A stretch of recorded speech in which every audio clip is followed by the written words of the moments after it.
What up, everybody? Flannel Fox Tim Swernick here, and today we're going to talk about Vambrace Cold Soul. Now, this game came out a bit ago on PC, and now it's coming to the Nintendo Switch, and the embargo lifts tomorrow. Today is August 27th. I'm not quite ready to do a full review on this, but I wanted to do a Let's Talk About so that I can show you the game, give you some of my impressions after, I'd say, like 3 or 4 hours into the game, and just explain what it is and who it's meant for. Now, this game, right off the bat, it doesn't... I checked after a couple, brutal deaths into this game. I checked the Metacritic score for the PC version, and it's pretty low. 5.9. Well, 59%, because that's how they do it, but 5.9 if I was going to rate it. The same thing, which I don't know if I would. There are a lot of things about this game that I really don't like, but there are a lot of things about this game that I kind of do like. Like, once you get into it more, it's kind of got an addicting loop to it. So what happened is I just completed an objective in the game. So what I'm going to do now is prepare my team. If you're looking at my screen, I'm going to prepare my team for battle. Looking at my screen, I have 2 characters. You're supposed to have 4. So we're going to recruit some characters. We're going to buy some shit so that we're all prepared for our journey. And we're going to jump into some battles, and I'm going to show you what it's like, and then talk about some things I do like, and then some things that I don't like at all, really. For those who don't know, this is a dungeon crawler with Darkest Dungeon style combat, like 2D positional combat. And if you're in the back, in the 4th position, you can do certain moves unless you get in the 1st position. Also, you can be a long-ranged attacker or a short-ranged attacker, but it depends what you can do and what position you're in. And you really need to prepare for your runs. You need to have, full battery, which I don't right now. Let me plug this shit in. Boop. You need to have all of your ducks in a row. You need to have a ton of supplies. You need to have your team. You actually have to think about your team and really prepare for these dungeons. So let's jump outside. We're in a town underground playing as our protagonist. And what I have to do, I have to sell a bunch of the stuff and investigate a bunch of the stuff that I got from my last journey above, which is, it's actually kind of a nice spin on a dungeon crawler because it's so cold up above ground. You live in a town below ground, and the dungeons are actually above ground in like old cities and stuff, which is pretty cool. So I need to recruit 2 more people to my team. So I'm playing as the protagonist, and this is Lyric, that's her name. And you can see she's in the 3rd position, and then I have a blood mage in my 4th position. I believe she's a blood mage. So I have to pick 2 more people. Now, the people that I don't have and the people that are important to have is I need someone who's a good scout, who's going to be leading my troop, who can avoid traps. That's incredibly important because if you get fucked up with some traps, I mean, it could just knock your damage down incredibly early, and that's represented by the little eyeball stat here. So none of these people actually have very good scouting stats. Oh, I love the Shadowmancer because they have poison damage. If you watch my channel, you know that I fucking love poison damage in every game, any chance that I get to play a game with poison damage, or a character with poison damage. So I'm going to pick up Kurza. Do I need this companion? Yeah. And then we need someone who is a good Overwatch companion who is going to protect us while we camp. Then I'm going to go with Jo Rang Kang because she is an archer and she has great range. And Lyric, my main protagonist, kind of has short to mid range. And then Kurzo, I already forget his name. Short range, poison damage though is great, but I want to balance it out with some nice short range, some nice long range. This may seem like a lot in the beginning, but if you're going to play this game, there's a lot of shit that you got to think about. So if you're already overwhelmed, game is not for you. So let's join up with her. So now I'm going to dip set out of there and reorganize my team a bit. This is one of the things that I don't like about this game. The UI is incredibly clunky. So if I want to reorganize the order of my team, you got to go in, look at your characters, select them, and then choose what position you want them to be in. So Asaribra, I can't say that name that really. She's in a good position. So we don't need to move her. So I'm actually going to move Lyric to my number 2 position. And I kind of like the way that this is set up because Curza needs to be in the front because Curza has the good scouting skills. She's a good Overwatch, but good in the back there. My Blood Mage is going to be fine back here. I don't want her to take too much damage, but I feel pretty confident about that team based off what I know now, which is, you know, not the most in the world, but I've been playing for a bit and sort of am digging it. So let's check out my inventory to see what I have because you're going to need a lot of stuff in battle to keep you going. Like if you ever played Darkest Dungeon, you know you need a ton of food, you know you need a ton of bandages, you know you need a ton of torches because you're wandering through the dungeon, it gets darker and darker and darker. In this game, you have a lot of similar mechanics going on. You have your health, which is represented by the red in every game ever. You probably already figured that out. But in the yellow is your vigor, and that is sort of like stamina, and every room that you go into and you're crawling through these dungeons, old like not really dungeons, but old dilapidated abandoned cities that are now taken over by these demons. I think they're called like the Green Freeze or something like that. But every time that you enter a new room, when you're exploring and you're trying to find the quickest way to the end route, you lose a point in your vigor for everybody, and if your vigor runs out, you die, which sucks. So you need to make sure that you can have a ton of supplies so that when you camp, you can build your characters back up. If it sounds like a lot, that's because it is. It is absolutely not a casual game by any means. And there are a lot of people that like this sort of, I have to manage every aspect of my troop before I can go out. This game is for you. If that's overwhelming, back out now because I'm very early into this game and I'm telling you, it is intense. But for some reason, I'm just like, I'm kind of hooked. So health +3, that's good. I have a ton of supplies because I just not beat a boss, but I just like converted a boss back from the evil possession that she had. But I don't have any Hellion, which is my currency, so I wish that I had some of that. And then 2 of my characters died, and they were both rocking fur vests. Actually, I gotta see. Fur vests are good because it raises, I'll show you on Lyric, it raises their max and their health.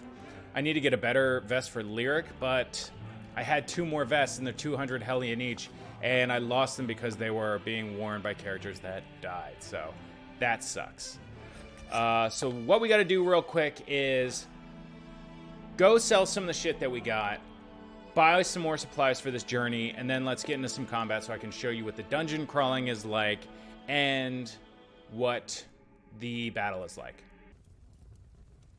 Alrighty, so I got through a lot of the stuff that was holding me back so that I could show you combat. It is 2.5 days from the previous recording, so some stuff has been worked out. But now that our crew is assembled, let's pop up and ascend to the surface so I can show you what some of the combat is like.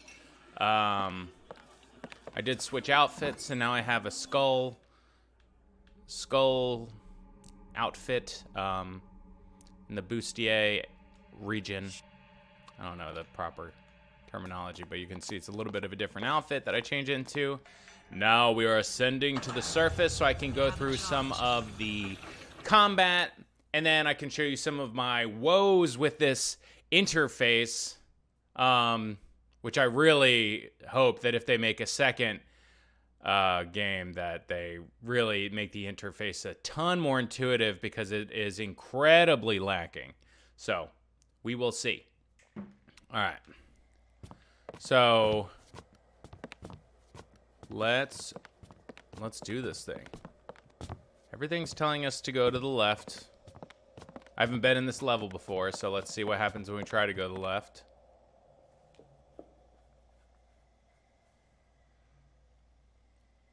Chapter 3, The Warden.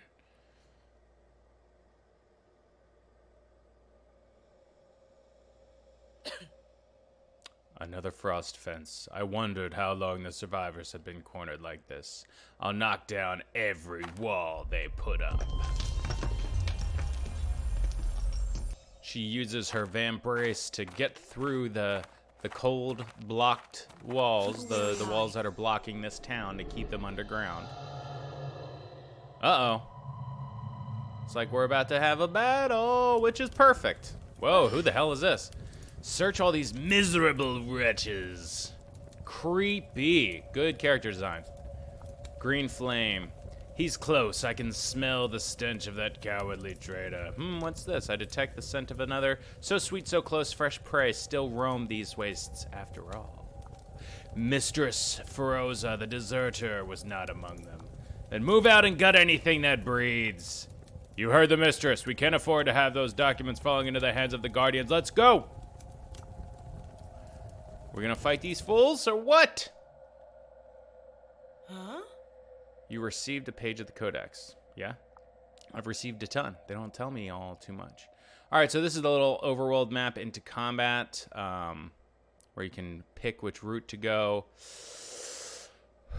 North or south? I don't know. You can camp between, like after you go through one of the dungeons, it'll be like 4 or 5 dungeons, and then between each one you can camp, which you can use your healing stuff to raise your consumables, to raise your health, to raise your vigor. You can also camp in the level, but that uses up a camping kit, which I try to keep them. Let's go north.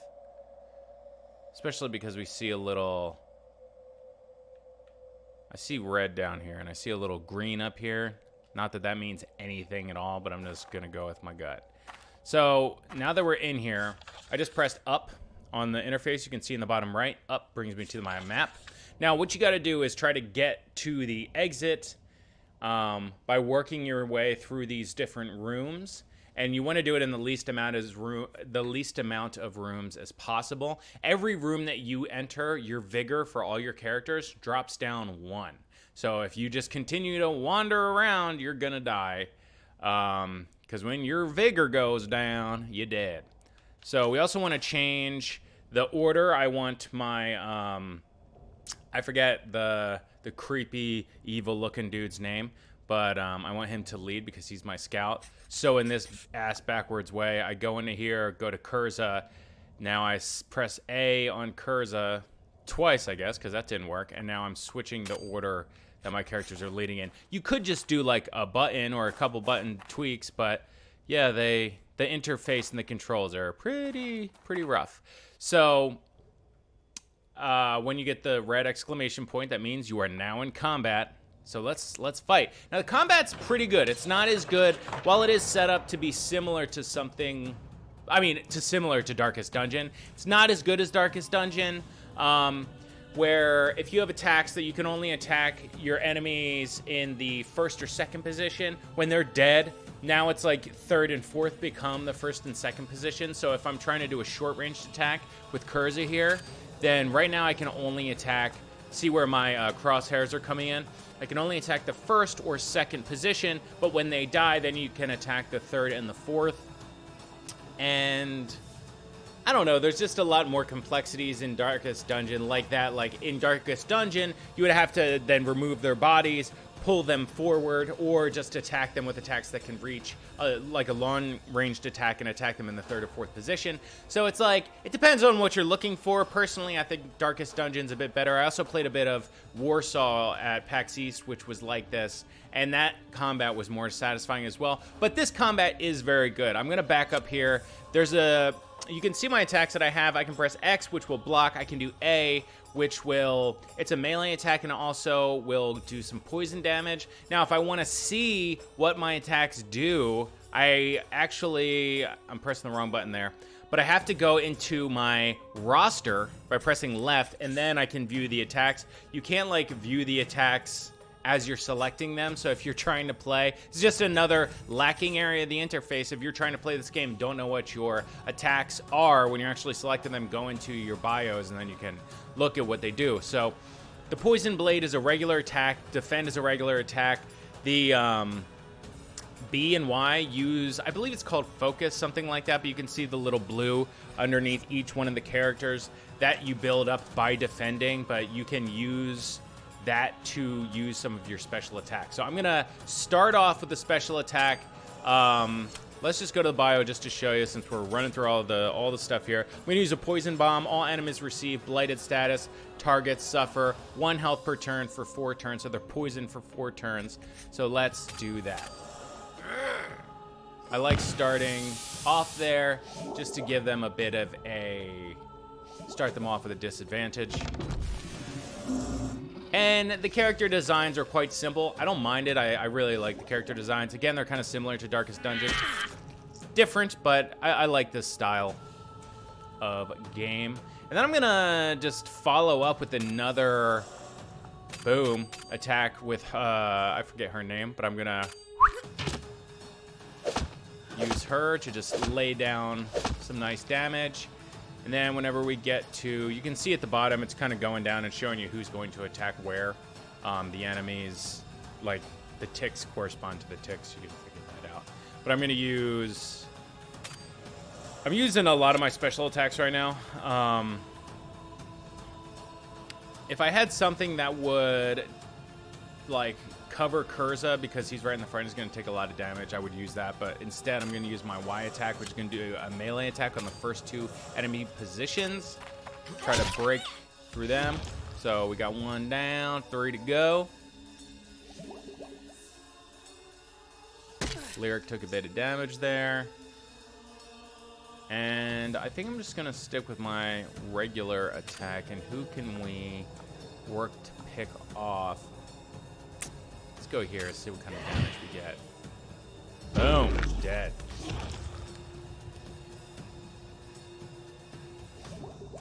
Now you can see before he attacked. Now I'm going to block because Kurza, I cannot remember this dude's name, but is my scout. So he's going to be walking over the traps, and he's just in a risky spot. I want to keep him safe, but I do typically use him just to poison everybody right off the bat, and then I'm going to protect him. Let's take some damage off them there. And now you can see, so looking at my attack, this is my melee attack with the one that I'm going to use with the A button, so you can tell which one this is.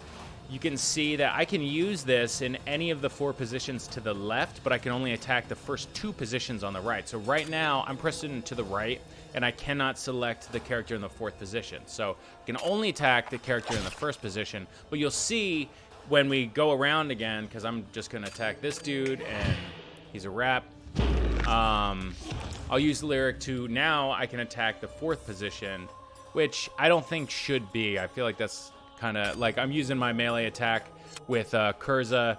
The same thing. You can only attack in the first 2 positions, but because everybody's dead, he's there, but he's still in the 4th position if you check his tick mark. So I don't really... It's like an easier way to do combat. I don't know. I don't really enjoy it. I think you should have to like pull him forward or something like that. That's how they do it in Darkest Dungeon. That's how they do it in Warsaw. I think it's just like a... in the style of combat where it's like a 2D front-to-back tactical combat. I think it's more enjoyable. Adds that extra layer of tactics. Little bastard blocked me over there. While I was talking, he might have done the buff that I missed. Dead. All right, so now we got some pickings, some bouillon chips that we can trade in for dough. Some seasoning, some golem parts. Some of the stuff can be used to be sold. Oh no, I'm so encumbered. Shit, this is gonna be a problem. Because if you're over encumbered, all of your characters lose 2 points from each stat. It's like pretty crazy. I should have dropped some stuff before we jumped into this game, but that will seriously hinder my loot ability. So if you look here, see how right now I'm going, there's a door down and there's a door up. So you gotta really check your map. The door down will bring me to this bottom path. The up will bring me over here. So I'm trying to think like 1, 2, 3, 4, 1, 2, 3, 4, 5. 1, 2, 3, 4, 5. I guess it's the same. I'll be okay whichever route I go. I just want to go through the smallest amount of rooms possible. So let's go through here. Keep a wary eye. Oh, these are some of the little situations that will pop up. You find a withered corpse of a woman clutching a jeweled box. It looks as if she died trying to protect the precious contents inside. Your curiosity is piqued, but it doesn't seem appropriate to disturb the dead. Should we open the box? Should we let it be? It is kind of cool that we can open the box. Let's open the box and see what happens. What's in the box? 7, anybody? open, and I think we get to pick who opens the box. So who's going to be a creep to open up a dead body's box the best? I'm going to go with, I mean, Kurz is a creepy looking dude. We also have, she's a blood mage, so maybe she's got some dealings with that sort of stuff. You open the small box, excited to see the treasure inside. Instead of the jewels, you find it full of Hellion, which is money. Perhaps she knew it would be valuable for her in the afterlife. Get Hellion, $300. What? That's amazing. I feel like most of the stuff I run into in this game just kicks you in the stomach. That was pretty sweet. Now, do we want to go down or up? Let's continue our upward path. Poison needles. Now, this is why it's important to have a scout in the front. Shit. Depending on how high your scout point is, they can avoid the trap a lot. So your steps triggered a trap filled with poison needles. Ugh. -2 health and hallucinating, but it's just for Kurza. But that's why I like to keep him protected during battle, because he's going to take a shit ton of damage walking throughout here. So that's no good. Check in. See, this is an annoying part of the interface. I'm like, okay, hallucinating. What does hallucinating do? I don't know what it's going to do in this game, like as a debuff. You can't just like, okay, I'm pressing the LZ right now to try to, you can look at the stats this way, like go through them. But hallucinating is lowering my magic. I can't remember.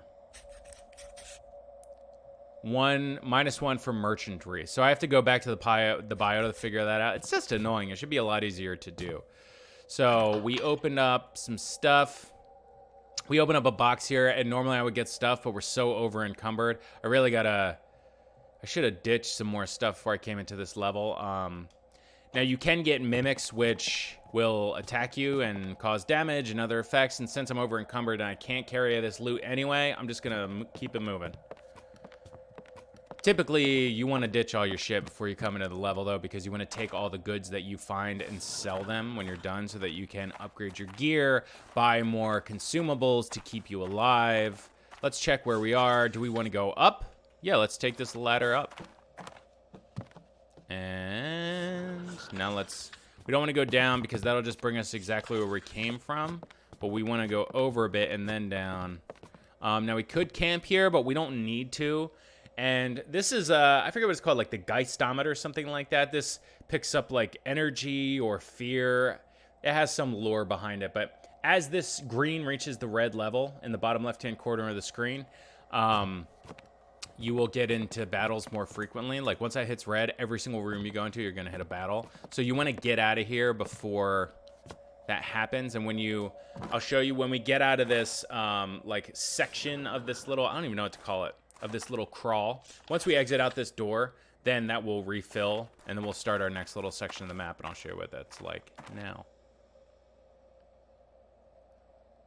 Okay, so now we're to another section where we want to camp. Our little meter that I was just talking about will refill. And it looks like we came out of here. So now we have the choice to go down or up. First, we're going to just pop to a campfire. And this will be good because we can rejuvenate some of our down stats. So we're going to go to our inventory. And so light ration will heal health and vigor. So let us go and heal someone who's down on both. Lyric and Kurza use a little bit of both.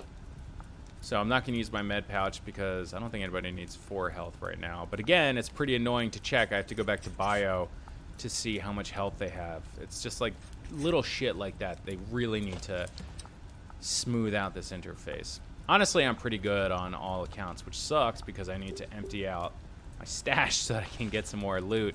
But we're actually looking pretty good to go into the next section of dungeon crawling. So I just ended that camp, and we're going back out. So let's continue our trek northward. Northward? North! North and onward. So that's going to be it. I just wanted to show you the ins and outs of the game. I know that this game, like I said in the beginning, and I can't remember if I did because that was a couple days ago, this game has a 59%, I did say this in the beginning, 59% on Metacritic for the PC version. The interface needs a lot of work. The game is pretty hard, but if you're into, like, honestly, any of the games that have this, like, 2D style of combat, I feel like is typically really hard. Like, Darkest Dungeon is hard, as tough as nails. So if you're into that, you're probably going to be just fine with the level of difficulty. Yes, it needs a ton of quality life improvements. The story's okay. It's not bad. The world that they build around it's not bad. The art's pretty good. I don't think I would give it that low of a score. A 6 is pretty tough. I mean, it wouldn't be that much higher. Possibly a 6.5, maybe a 7.